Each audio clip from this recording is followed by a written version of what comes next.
Welcome to a Monday edition of AutoWeek TV. Here's a quick lap around the auto world as the calendar flips over to August. A 1933 Duesenberg Model SJ Riviera Phaeton Brun and a 1938 Mercedes-Benz 540K Autobahn Courier took top honors at the Concours d'Elegance of America on Sunday.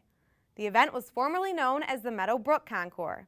The Duesenberg is owned by John Groendyke from Enid, Oklahoma. Groendyke is a back-to-back winner, having taken Best in Show last year with a 1929 Duesenberg Dual Cowl Phaeton. Arturo and Deborah Keller are the owners of the Mercedes-Benz, which was entered in the class honoring 125 years of the car maker. You can read more about the Concours at AutoWeek.com. Ford is chopping $100 off the price of the Sync system, and it's making the system available on base models of most of its vehicles. With the price cut, buyers will have to pony up just $295 to get Sync, which uses Bluetooth technology to wirelessly connect smartphones and music players to the car's audio system. Ford says the new pricing scheme gets rolling with the 2012 Edge and Explorer crossovers. In other Ford news, it has hired drag race driver Courtney Force, daughter of the legendary John Force, as the spokeswoman for its Driving Skills for Life program. The program is focused on helping young drivers improve their skills in recognizing hazards, managing their speed, vehicle handling, and driver concentration. Courtney, who is 23, is also climbing the drag racing ladder to join the ranks of her dad and her sister, Ashley Force Hood.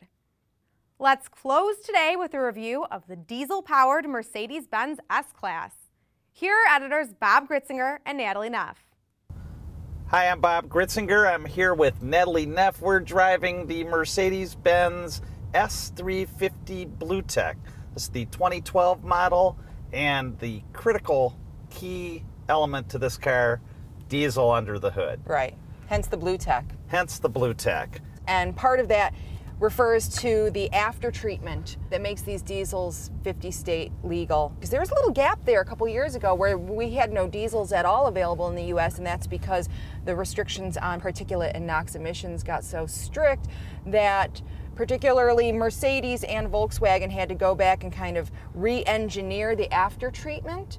And what you now have is, to get real techie, urea post. Yeah, it's a treatment that goes into the exhaust, and it knocks out the NOx. Right, and that's called AdBlue. It's something that you get refilled when you take your car in for regular maintenance or whatever. This particular car has about a 7-gallon reservoir. Right. And this diesel is as clean and as refined a diesel engine as we've seen. Yeah, I mean, on startup, you just push the button and go. You don't hear any of that rattle, clatter, noise. You don't get any diesel smoke or soot. It's just not there. It drives very much like, you know, a gas V6 engine. And this one is 240 horse, 450 pound-feet of torque. I mean, that's the beauty of diesel engines, as we've said time and time again, is that they're torque monsters. This one puts out 455 pound-feet of torque that peaks around 1,600 RPM and stretches to about 2,400 RPM. So it's a lot of low-end torque. So the car just really launches off the line, and the 60 to 80 punch is pretty strong as well. See, I'm gonna play devil's advocate on this and say I don't think this car is nearly as punchy as everybody else in the office seems to think. It's not as punchy as a S550 with the V8 and, you know, near 400 horsepower, but I was surprised that it had that much punch up in the upper range. I'm just not seeing the same thing it seems like everybody else is seeing on this car. I think it's a lot of car for a 3-liter turbo diesel V6. It just doesn't seem to respond nearly as much as I want it to. I mean, we're in an S-Class. Yeah. You know, an S-Class, I shouldn't be left wanting for anything. I think, obviously, the signature of this car is the diesel engine.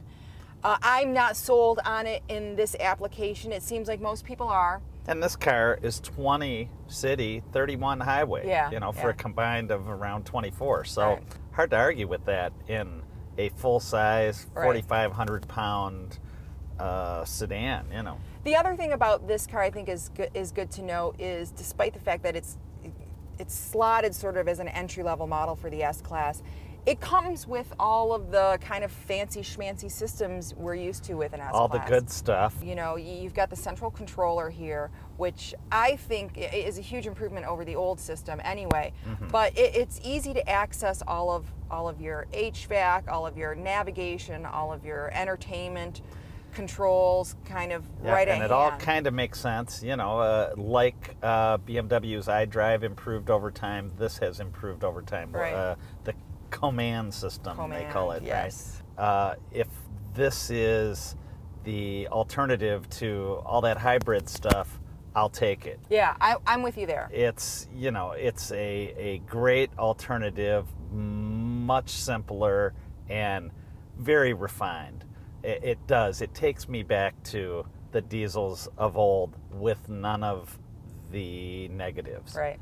There you have it, the 2012 Mercedes-Benz S350 BlueTech diesel.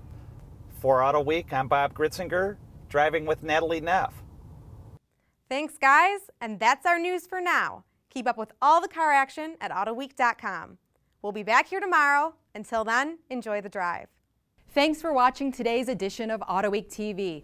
Be sure to catch all the latest car enthusiast news on AutoWeek.com, in AutoWeek magazine, and in AutoWeek's iPad edition.